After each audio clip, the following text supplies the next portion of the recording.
What the hell is going on? I don't know. All I know is that December 31st, we were toasting to the good times. We had our 10 grapes. We went under the table. We said our 3 wishes for good luck for 2024.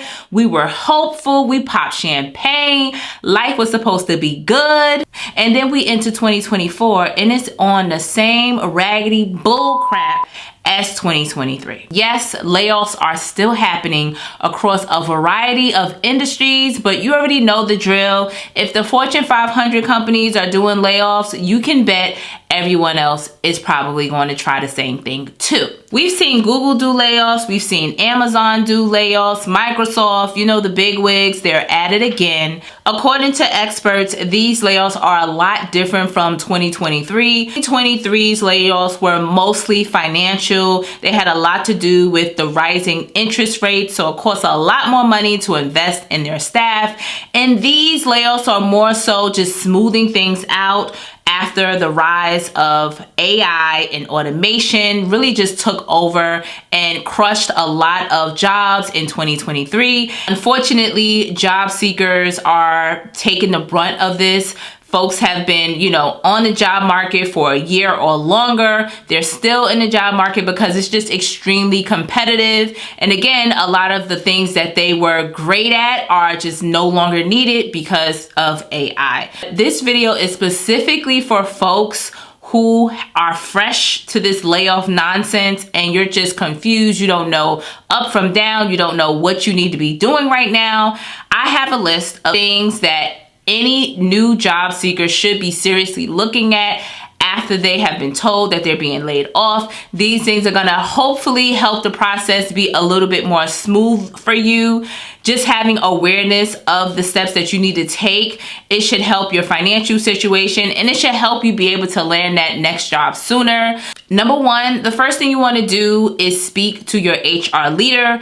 I'm talking about after they do that massive, extremely insensitive Zoom with 500 staff members. Yeah, it's been going around. It's trending on TikTok. Everyone's recording their layoffs and it's just a hot mess. But after all of that is said and done, if you have any remaining questions, I think you should seriously schedule a follow-up meeting with the HR leader. And if you can't do that, then do an email with them and ask them any questions. Ask them to clarify anything that you may have misunderstood. A lot of times they will send you paperwork in the mail so you can really know the terms of your layoff. They will discuss the terms of the layoff, meaning that, it's not your fault. This was a financial decision. We just needed to reduce our workforce, yada, yada, yada, just understanding that. But on a personal note, you want to know what you could be potentially walking away with. Do you have a severance package, which is essentially just a continuance of your pay for a set period of time?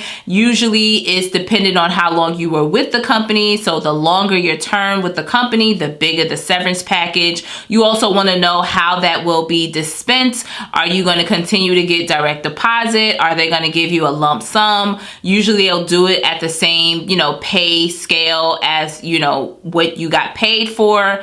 But you want to understand these terms. You also want to know if you will have health insurance.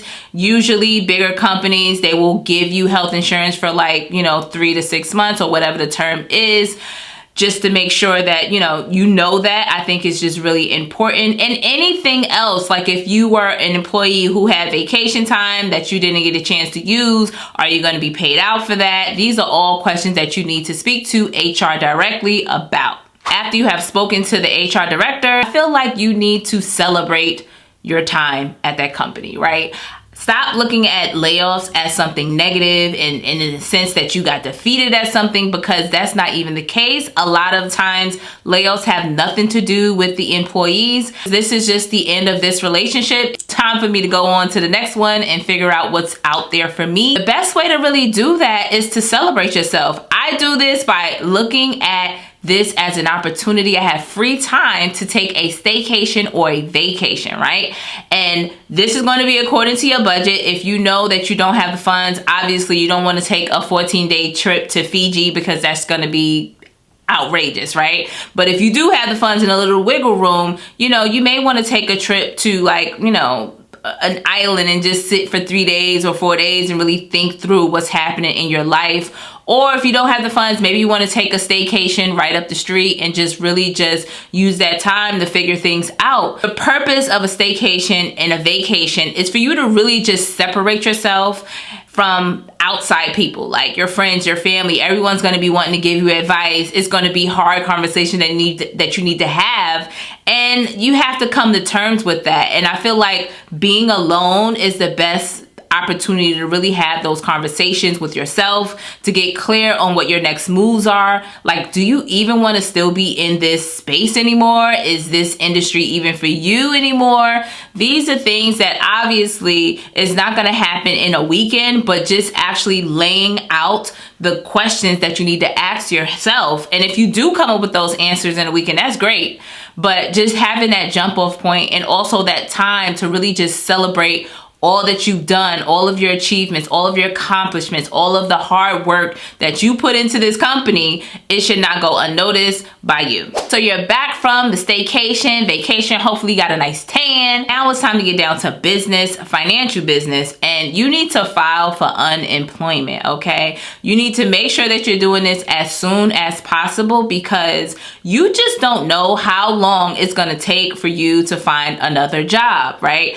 Unemployment is there as a financial cushion to help you get from job A to job B. Having that there and having that able to add to your savings is going to help you. You just never know. Anything could happen. Your car could break down. You could have some kind of like disaster at home where you got to really just invest in something that you were not expecting to. You need to have extra funds, and having unemployment, I think it really, really helps. I know many of us who are not experienced at being laid off, it may feel weird because you're like, wow, I have to go to the state website and apply for unemployment. This is ridiculous. And it's just really just a blow to the ego. But once you get over that, I still need you to go ahead and file. So that way you can start getting those checks and you can start stashing them away or using them if you need them, because it's going to help you again to kind of close that financial gap should anything happen or it take you longer than what you expected to have a job. After you file for unemployment, you want to look at your spending situation. Are you a shopaholic? Are you down at the mall? Are you down at the bar every weekend? Are you getting your hair done, your nails done? Are you all of that? Listen, we gotta reel it in. We gotta reel it in. Reality is getting ready to set in, and we cannot shop and spend like we did when we had this amazing budget, because the budget has been slashed, right? I think it's really important for you to scale back your spending. Take a look at your budget, take a look at your monthly expenses, and see what you feasibly have money to do. Maybe instead of getting your hair done every 2 weeks, maybe it's like every 2 months and you learn how to wash your hair on your own or whatever the case may be. But we have to get realistic, because again, things can happen, and without income coming in, you just don't know, and you just don't know what could happen, and you want to be prepared should anything drastic happen, especially if you're a parent, if you have pets, if you have, a home or a car, anything like that, any type of asset that you need to actually take care of. You want to have the funds on deck should anything major happen. After you have figured out what your budget is and all of that, now you can kind of like settle into unemployment life, and hopefully your job has granted you an opportunity to use their health insurance for a little bit of while. And if that's the case, you definitely want to book any appointment. So see your dentist, see your eye doctor, get contacts, get fresh glasses. You know how they make you wait a year to get any type of like contacts or anything if you don't have a new prescription, anything like that. So make sure you're getting all of that stuff taken care of. Definitely see the doctor, get any tests, because you, again, don't know how long you're going to be out here on this job market without health care. Well, you should definitely see if you can get health care, but any type of things that you can use on your former employer's budget, you want to get that done and taken care of ASAP. Many of you signed up for an HSA account, which stands for Health Savings Account. And that is just an extra financial cushion. That's really an investment vehicle that you can use for any type of healthcare matters, such as, you need to take out your wisdom teeth or I don't know, anything. A health savings account could help supplement any of your healthcare needs should you need that money. And it's a great resource that you can kind of tap into. It's also a kind of like a savings account. So if you have it and you have a financial emergency, you can use that money. You do have to return it or you're going to get taxed heavily, but that money is yours to use. It's flexible. You can use it for anything. And the beauty of a health savings account, if you go to the website that actually holds the account, they will tell you about goods that you can purchase that are acceptable to use on that account. So like you can go to like Walgreens or Walmart and get things that you need for your health. I think that a lot of times we tend to forget about that account, and I think it's really helpful just to have it. You just never know what can happen. It's just another source of income, and I think that you should, not a source of income, but it is a source of income if you think about it. Your company is investing into your HSA right along with you, so that money is growing, and it's just a beautiful thing to have. Now that we talked about the HSA account, let's get into real life here, right? You're looking for a job. So you need to create a job search schedule. So every single day, your life is a lot different now. You're not going into the office and working for somebody and punching the clock for 8-9 hours. Now you're working for yourself, which means that you have to be serious about how you're going to find this next job opportunity, right? So I feel like you can go one of two ways to do this. I don't recommend dedicating more than 5 hours a day to your job search. That's the quickest way to just get totally burnt out and tapped out. And I actually include the time that you're actually spending on interviews within that time. Being unemployed is really just the best time in your life to really recharge your battery and get refocused on what you need to do and finally take a breather, right? Some of us are working 40 to 60 hours a week, some absurd amount of time, and now you finally have a time to rest. So you should take the job search easy, but be intentional about it. So if you're the type of person who's just like, I like to focus on one thing at a time, you may dedicate one whole day to your resume, or you may dedicate one whole day to networking with people on LinkedIn, or, actually applying for jobs. Or some people like to give themselves 3 tasks a day, where it's like, I'm doing those 3 things and I'm breaking it up, 2 hours here, 2 hours there, whatever. Figure out the system for you. It shouldn't take too long to figure this out. It should take no more than a week to figure out how you felt at the end of each day, and just stick to that and keep working it. Definitely want to be proactive in your job search. Don't expect the jobs to just come to you, because things are not like that anymore, unfortunately. I think that it's really important to grow your network and to continue to grow your network. Like, there should never be a time where you aren't networking or growing your network. I highly recommend adding all of your former coworkers on LinkedIn, so that way they can be in your network. Obviously, you all are in the same industry, so they may see jobs that you don't see, and they may interact with those jobs, and they show up in your feed, and hey, you can apply for those opportunities. I think it's also important to ask some of those folks to give you a recommendation to show up on your LinkedIn profile, so that way when recruiters are scanning through their candidates' pages, they can see who actually has the credibility backed up by support of their coworkers. You have to remember, a lot of these people don't know your unique situation. They don't know if you got laid off, and they probably aren't going to be too sympathetic to that, because look at how many people are laid off right now. So you want to make sure that your LinkedIn page looks great, is strong. You have all of your jobs listed and represented, and then you have those recommendations if you can get them from your former coworkers. That's just your larger network, right?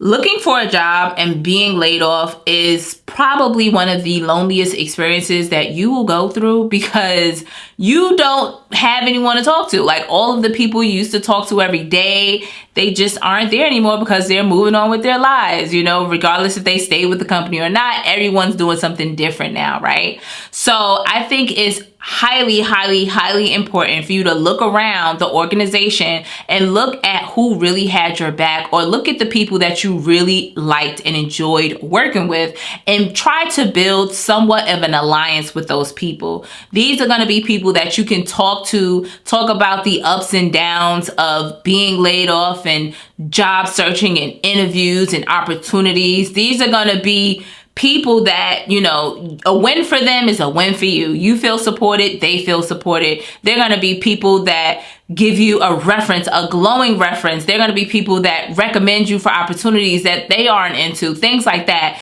These should be 5 to 10 people that you can check in on a weekly basis or so, just to say, hey, how's it going? Do you need anything? Oh, this is what's going on with me. These are going to be friends now, right? You guys are not at that company anymore. You can call them friends and add them on Facebook, or, you know, your close friends, but just having them there, I think, is great, because these are people that you can talk to. You can't always talk to your parents. You can't always talk to your friends, because they work in totally different industries and they probably won't really know what you're going through. So you have that support system built out. I want you to take support much further by going to therapy. Therapy is going to be there for you, because being unemployed it's like one of the most emotionally confusing times. You're going to have high highs and low lows. High highs meaning, yeah, I finally got an interview. Oh, great. They want to move me to the next round. Low lows. Oh, I didn't get the job. They chose somebody else. Oh, I